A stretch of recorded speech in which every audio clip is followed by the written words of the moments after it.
안녕하세요. 사랑하는 성도님, 영혼의 샘물 은혜의 자리에 오심을 축복합니다. 구원의 주님이 우리와 함께 하십니다. 우리와 함께 하시는 주님을 찬양합니다. 기도합시다. 주님, 언제나 주님은 저희의 힘이십니다. 능력이십니다. 소망이십니다. 생명이십니다. 오늘도 오직 주님의 은혜와 사랑을 바라보며 주님의 말씀을 기다립니다.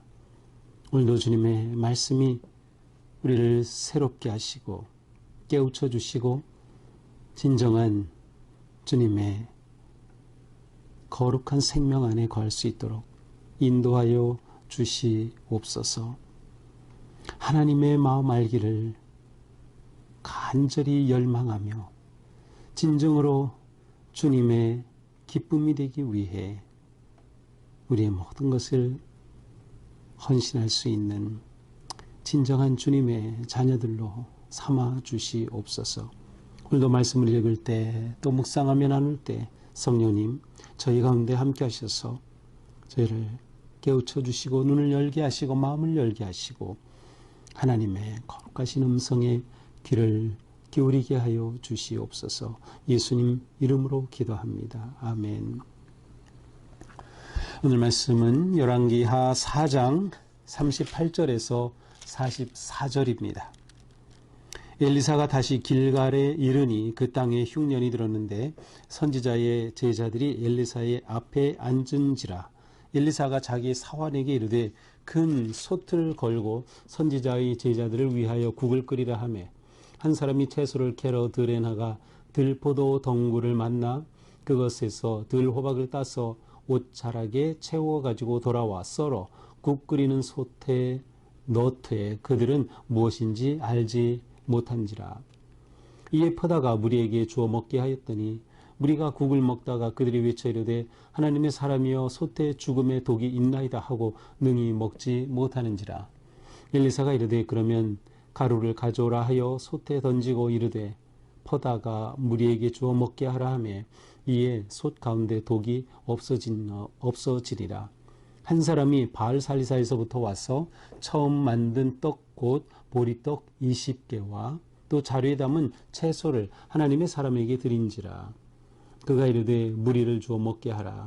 그 사원이 이르되 내가 어찌 이것을 100명에게 주겠나이까 하나 엘리사는 또 이르되 무리에게 주어 먹게 하라. 여호와의 말씀이 그들이 먹고 남으리라 하셨느니라. 그가 그들 앞에 주었더니 여호와께서 말씀하신 대로 먹고 남았더라. 아멘.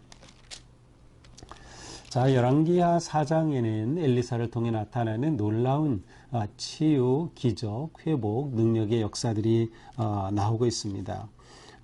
우리 4장 처음 시작된 그런 지난 토요일의 말씀에서는 제사장의 아내가 그 남편 제사장이 죽은 후에 과부가 됐죠.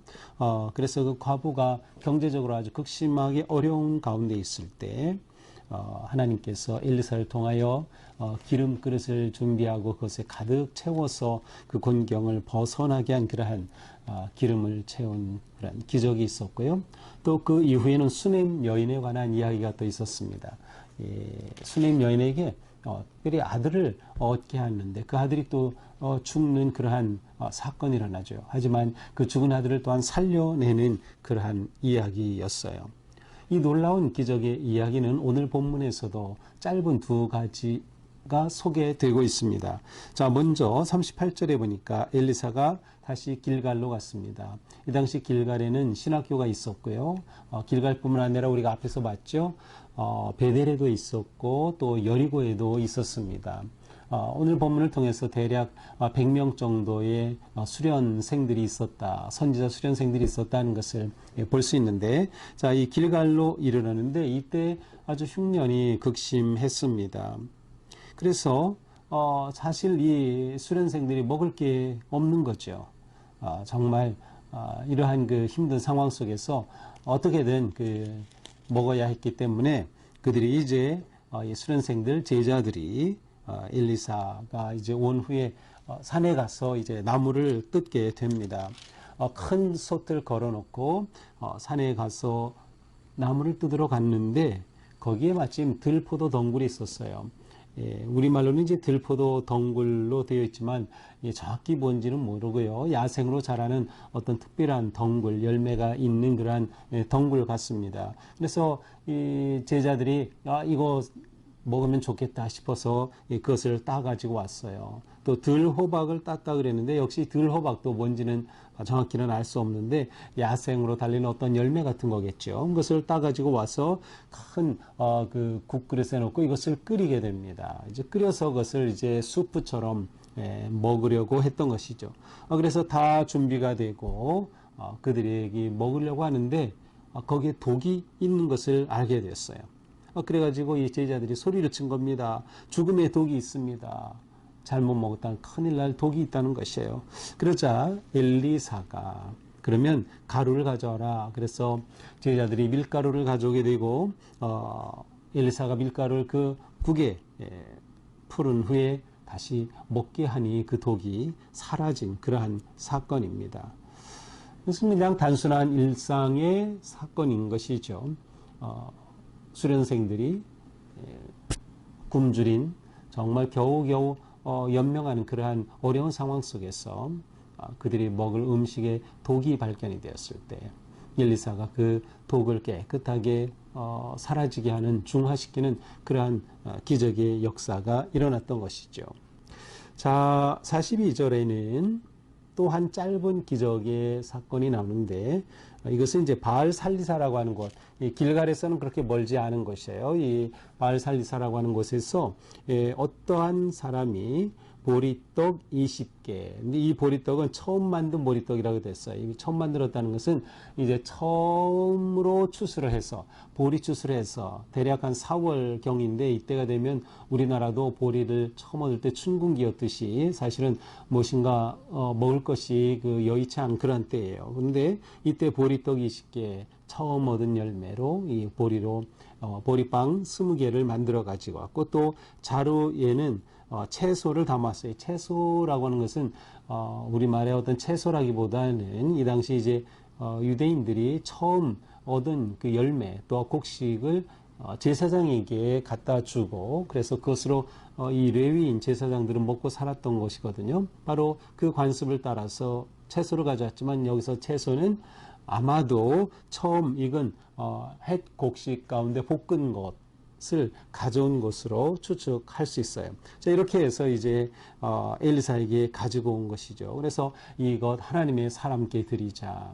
자, 원래 이렇게 처음 얻은 열매, 이것은 제사장에게 드리는 거예요. 첫 소산물은 제사장에게 드리게 되어 있는데 지금 이 북이스라엘에서는 제대로 된 제사장이 없었어요. 아예 처음부터 없었어요. 왜냐하면 이 역대상 11장에 가서 보면 역대하 11장이군요. 여기 가서 보면 그 이스라엘이 둘로 나누어지죠. 남유다, 북이스라엘. 그때 북이스라엘이 여로보암이 이제 북이스라엘 초대왕이 되는데 북이스라엘의 왕이 되면서 북이스라엘에 있던 모든 진짜 레위인으로 바른 그러한 제사장들을 다 내쫓았어요. 그리고 또한 북이스라엘은 제사장들이 일할 성전도 없었던 거죠. 그래서 이 제사장들이 다 쫓겨날 수밖에 없었어요. 이렇게 다 쫓겨났고 여로보암이 자기 멋대로 자기가 제사장을 세운 거죠. 그리고 그 제사장들은 쉽게 말하면 거짓 우상을 섬기는 제사장인 거예요. 하나님을 섬기는 제사장이 아니라. 그러니 이 하나님의 백성들이 이렇게 소산을 얻었지만 이것을 원래 하나님의 그 제사장들에게 갖다 주던 것을 이렇게 제사장들이 없는 거니까 바로 이 선지자에게 가져온 것으로 보입니다. 자, 이렇게 보리떡 20개 또 햇곡식을 가져온 것을 엘리사가 그의 사환에게 그의 조수에게 말합니다. 자, 이거 전부 다 우리 나눠서 먹자. 그런데 여기에는 몇 명쯤 있었어요? 100명 정도의 제자들이 있었어요. 아니, 요거 조그만 거, 요거 20덩어리 가지고 이거 어떻게 100명이 나눠 먹습니까? 근데 엘리야는 말하는 거예요. 물에게 주어 먹게 하라. 여호와의 말씀이 그들이 먹고 남으리라 하셨느니라. 하나님께서 말씀하셨어. 먹고 남을 거다. 부족한 것이 아니라 오히려 남을 거라는 것입니다.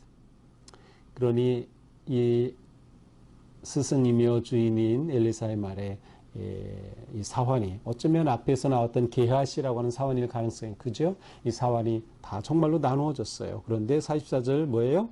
여호와께서 말씀하신 대로 먹고 남았더라. 부족한 것이었는데 막상 먹고 남았습니다. 요 기적은 아마도 예수님께서 보리떡 5덩이 물고기 2마리 오병이어의 기적을 행하신 것을 연상케 합니다. 우리는 이렇게 거꾸로 연상을 하지만 아마 유대인들은 예수님께서 이 기적을 행하셨을 때 아마도 이 엘리사의 이 놀라운 기적을 연상했을 것 같습니다.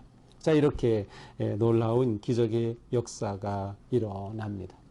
이미 앞에서도 이 엘리사는 여리고의 쓴물에 소금을 던져서 단물로 바꾸는 기적이 있었고, 또 수넴 여인의 그 아들이 죽었다 살아나기도 하고, 또 기름병이 넘치는 그러한 기적의 역사도. 그래서 지금 3장 후반절부터는 계속해서 엘리사를 통해 드러나는 하나님의 기적의 역사들이 나오고 있어요. 내일 본문에서도 기적은 또한 계속되고 있습니다. 자, 우리는 이렇게 엘리사를 통해 일어나는 기적을 보면서 하나님께서 역사하고 계시구나 라는 것을 봅니다. 하나님께서 역사하고 계시구나. 지금 나라는 완전히 하나님을 배반하고 우상에 빠진 나라입니다. 왕부터 다 그렇게 빠진 나라였어요. 그러나 하나님의 바른 한 사람 엘리사와 또 그렇게 그 바른 길을 따르는 그의 제자들 가운데 하나님께서는 기적의 능력을 보여주심으로 하나님은 여전히 역사하고 계시다. 하나님은 살아계시다. 라고 하는 것을 보여주고 계심을 알 수 있습니다. 이렇게 역사하시는 하나님은 그들을 살리시고 보호하십니다. 죽음으로부터 보호하여 주시죠.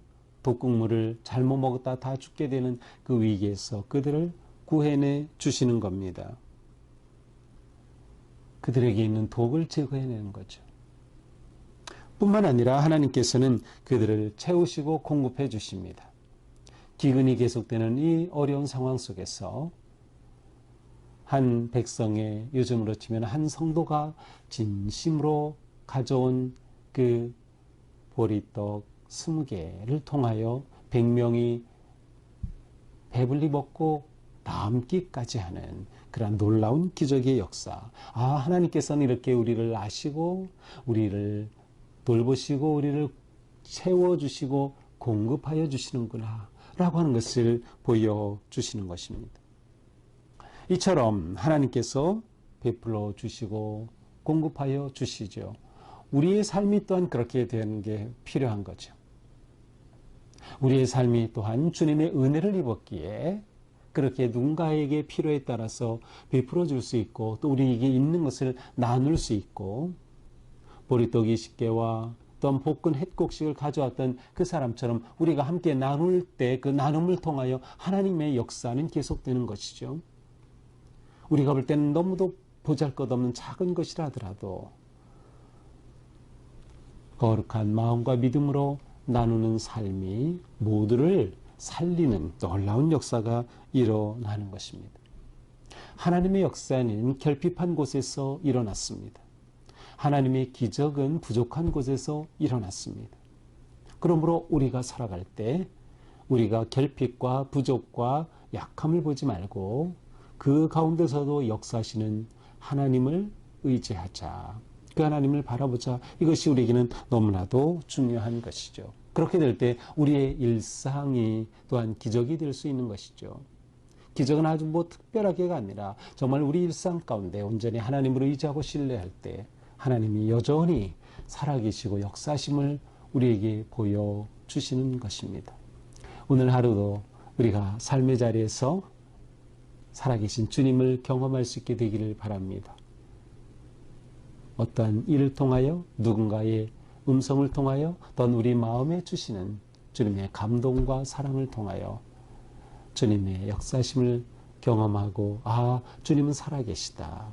그리고 그 주님을 더욱 의지하는 하루가 될 수 있기를 축복합니다. 기도합시다.